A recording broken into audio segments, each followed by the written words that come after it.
Ending weeks of impasse with the ruling party over disputed revisions to the National Assembly law, President Park Geun has invited the party leadership for talks tomorrow, Thursday, here in Korea. Both the president and the party will be seeking to mend ties to speed up the administration's efforts to revive the country's economy. Our Choi You starts us off.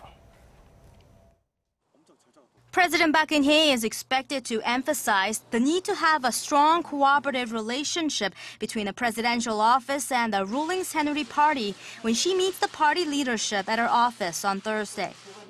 The relationship soured over the president's veto of revisions to the National Assembly law and the resignation of former party floor leader Yoo Seong. Emphasis on renewing top office party relations comes as President Park needs to move forward in her drive for economic revival nearing the midpoint of her term in office. And this was reflected when President Park asked her newly appointed political secretary to work on improving ties with the party and the National Assembly for the sake of the public's interest. The president is expected to urge the ruling party to work with the opposition to promptly pass the post-MERS supplementary budget bill through parliament, as well as other long-awaited bills concerning the people's livelihoods. The party, which elected a new floor leader this week, will likely pledge its support. We should ensure the supplementary budget is promptly approved at the right time to help the nation's economy overcome the fallout from the MERS outbreak and the recent drought.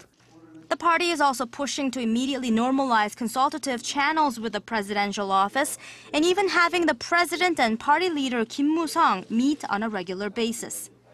Also on Thursday, the party plans to ask the president to include businessmen and politicians when she grants pardons around the time of Korea's Liberation Day next month. Amnesty is a very timely decision for national unity and economic recovery. President Park, whose campaign pledge included a limited exercise of amnesty, especially for those serving corruption sentences, said pardons would be necessary for national development and unity.